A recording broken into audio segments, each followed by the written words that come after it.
All right, for this episode of Complementary Pieces, the new podcast series plus YouTube series that I'm working on, where we talk about players that don't necessarily get the love they should, the media, that they're focused on the top 10. With what I'm doing, we want to give a look out to everybody else. So, with this episode, we're going to talk about Devin Carter, the junior from Providence. His height and weight is somewhere between 6'2" and 6'4". ESPN has him at 6'3", 195. His arms are much bigger than, the 6'2", 6'4" frame. He's from Miami. His dad is Anthony Carter. He's the backup point guard that you see on the Heat, the Nuggets, and his mom is named Kathy Carter. He has a brother. Um, so Devin Carter was a four-star prospect according to ESPN, listed 92 out of the top 100 of the class of 2021.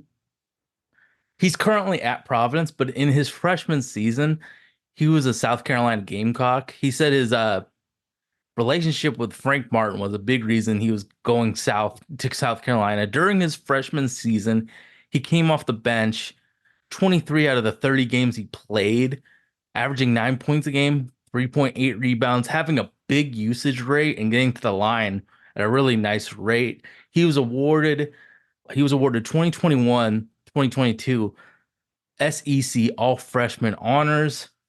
Jabari Smith was also on that list, so he's that age. He's that age. Um, on March 14th of 2022, Frank Martin, the coach that he had such a good relationship with, was fired from South Carolina. And on the 28th of that month, March 28th, 2022, Devin entered the transfer portal, and on April 17th, he enrolled the Providence Friars. He and transfer Bryce Hopkins were the leaders on that team in regards to minutes. They made it to the tournament and lost to Kentucky in the first round of the NCAA tournament. In his sophomore year, he had 13 points, 5 rebounds a game, getting 2 steals and a block at 6'2" to 6'4" is pretty incredible for how well he was, using his rebounding, his jumping ability, all that. His role seemed to be defending, getting steals, and taking care of the ball. He had a very low turnover percentage on that year. His junior year, Kim English, and this is current day. Kim English, former George Mason head coach, became the head coach of the Providence Friars. He brought along 3 excellent depth players to Providence that were with him in George Mason. On January 3rd, Bryce Hopkins, who we just talked about last year, tore his ACL and was lost for the season. And this is where Devin Carter goes from good to elite. He's the highest scoring player in the Big East and is on the short list for NCAA Defensive Player of the Year. With Bryce, he averaged 16 points, 7.8 rebounds, 3 assists, 1.3 steals, and 1 block. And you see the improvement, like from 9 to 13 to 16. That's nice. That's nice forward movement. But without Bryce, and I took out the Seton Hall game because Bryce got injured that game, so it changes your philosophies and what you're doing as a team when you have 2 elite guys just going to 1. So I took that out of my query. So he gets 22 points per game, 8 rebounds, 4 assists, and 2 steals. So his offensive responsibilities went up and his usage went up, and he still provides a lot defensively too.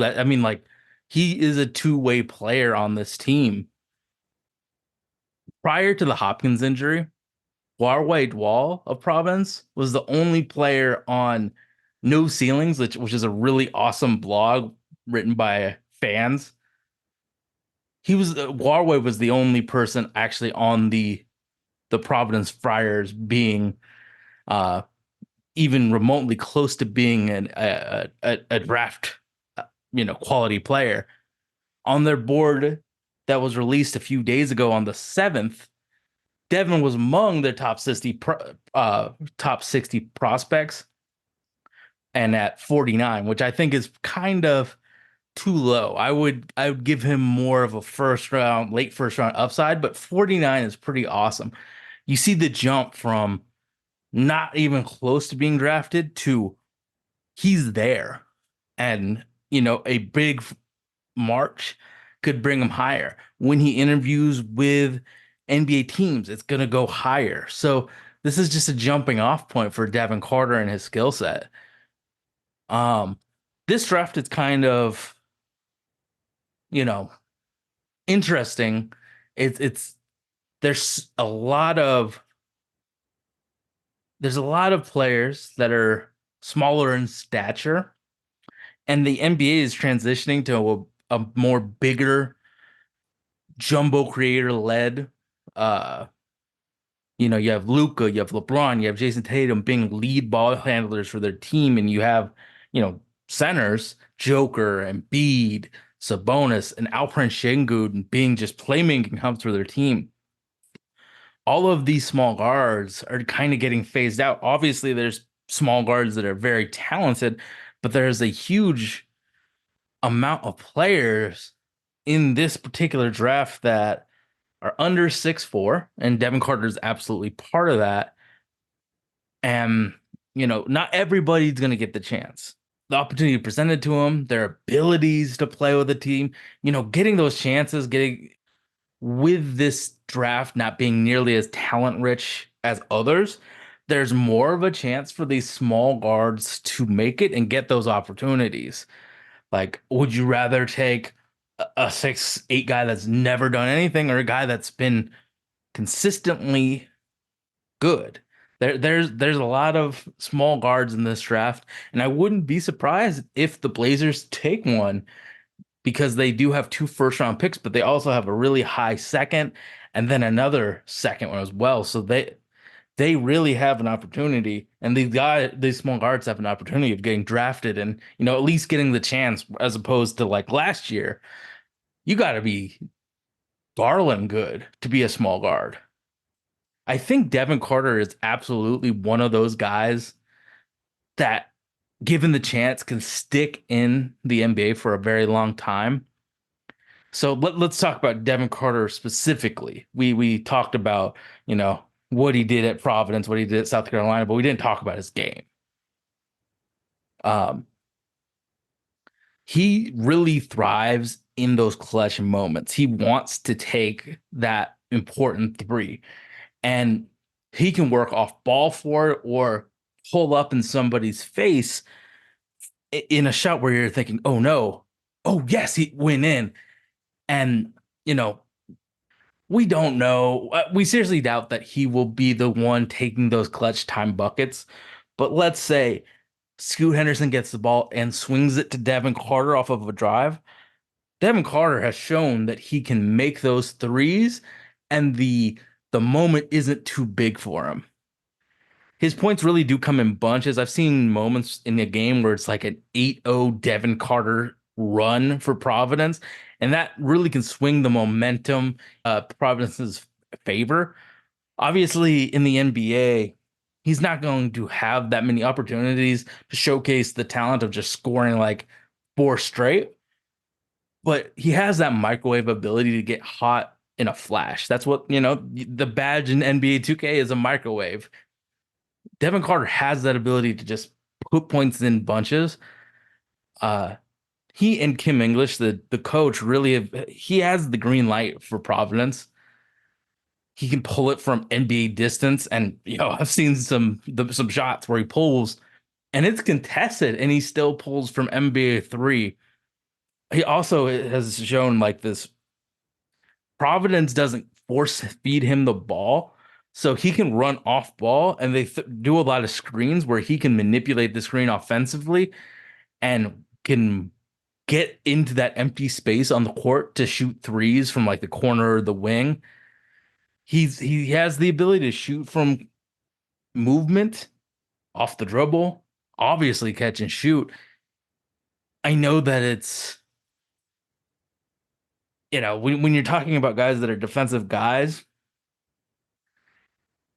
having somebody that isn't a complete nothing or offensively, excuse me. So having somebody that isn't a complete nothing offensively when you're a defensive focused guy is such a valuable thing.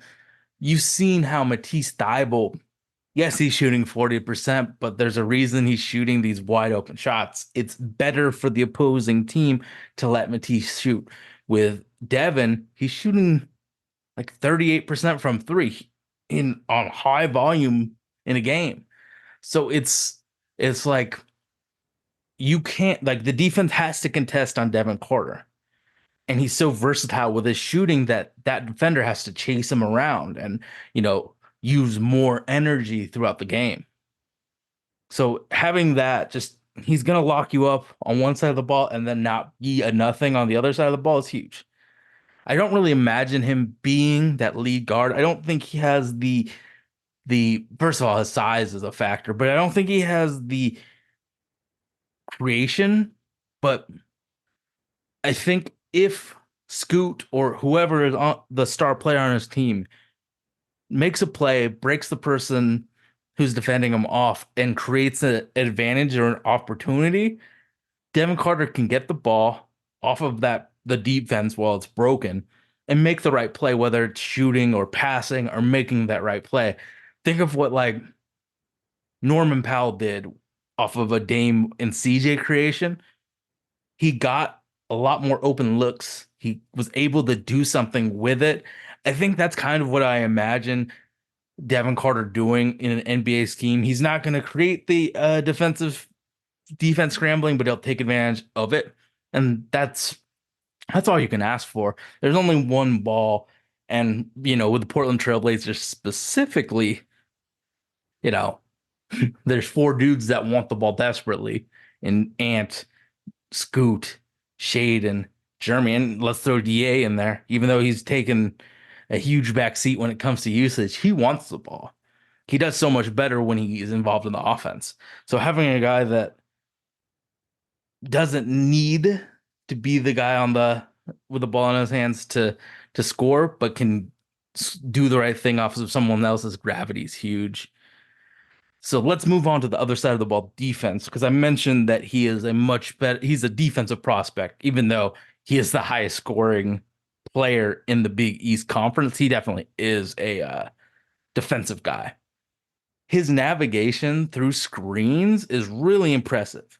Like, even if he gets blasted with the screen, as long as he's on his feet, he has the intelligence to know, okay, they're doing a screen in the middle, they're gonna end up in the corner. I'm just gonna take a really good angle and meet that person in the corner, even though I'll go a completely different way.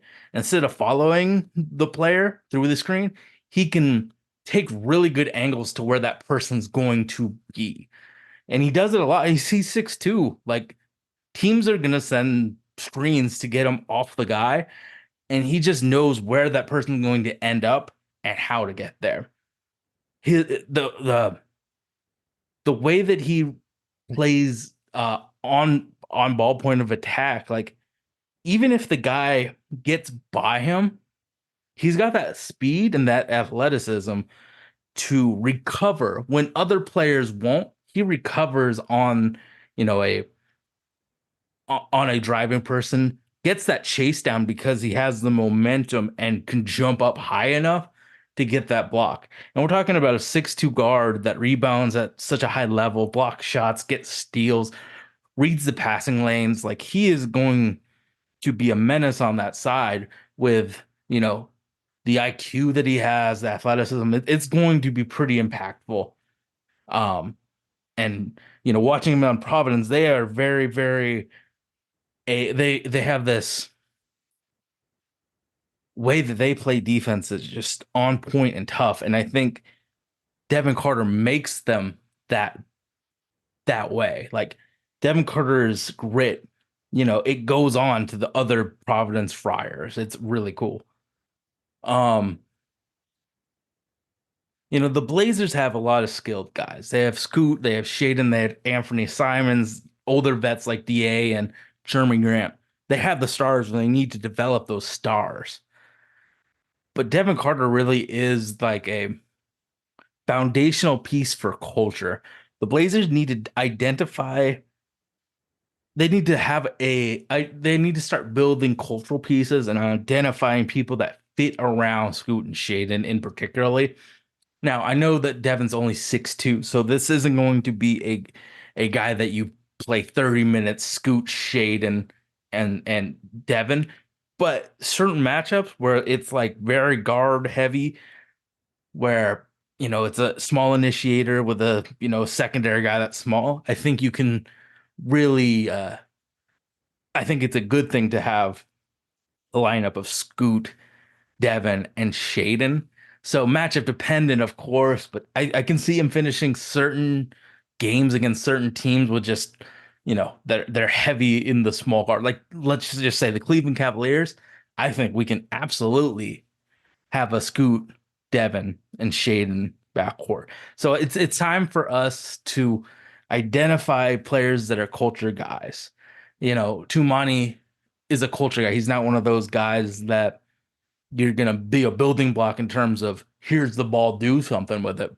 But we need to continue to have guys that can establish a winning culture for this team. And I think Devin Carter really is that type of player. Um, Obviously, let's talk about comps. He's somewhere between 6'2", 6'4". I see a lot of Caruso comps and I see Josh Hart comps. And I kind of am on the Josh Hart side of comping him out. And it's crazy for me as a guy that did not like Josh Hart on the Portland Trailblazers at that time.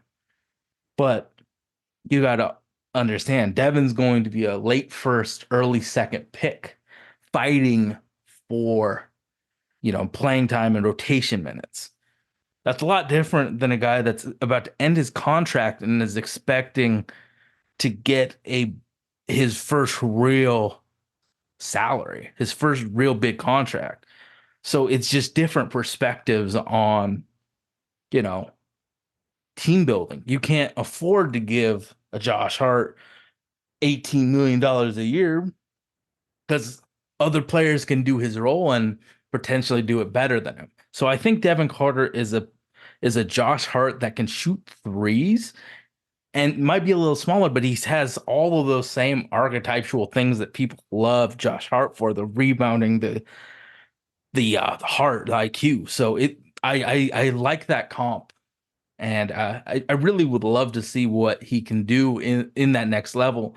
And I know that taking a small guard, it's kind of being phased away, and we already have a small guard, and actually we have two small guards. So, but I think that Devin Carter, because of what he does defensively, he's so much different than any small guard the Portland Trailblazers have had in recent memory. No one else will play defense at a high level and also be able to help on secondary actions for the team. So it's different than Dame. It's different than Scoot. It's different than he's just going to fill in a role, and we need toughness and fast decision making. So he is somebody that I don't expect to take with the Warriors pick or our own pick, but if he's there in the second, absolutely take him. I'm willing to throw a dart on him for sure. But also, let's just say some team wants Matisse Thybulle at the draft because he no longer has that, you know, ability to block trades. We get a late first for Matisse. I would feel perfectly fine with getting Devin Carter and getting him on this team to help establish, a culture of hard work, making the plays to make it so Scoot and Shaden have their lives be easier is something that I'm always about. I felt like we did a horrendous job of making Damian Lillard's life easier. Let's make Scoot and Shaden's lives easier in the future. And I think Devin Carter is a guy that could do that. So thank you so much for listening to this podcast. I know that we just dropped a Jacoby Walter Future Fridays episode. I hope you had a chance to listen to that. This is a complimentary pieces episode on Devin Carter, the Providence Friars, you know, potential player of the of the Big East on the short list as a NCAA All Defensive Player. Thank you so much for listening. We're available on iTunes, Stitcher, Himalaya, wherever you get your podcast. We are there. You can watch the full episode on YouTube. We'll cut this up, put it on socials. Thank you so much for giving all of this draft content a chance. We really do appreciate it. Peace out. Stay safe. Happy Lunar New Year. And I know that Valentine's Day is tomorrow, so everybody enjoy that. Thank you so much. Peace.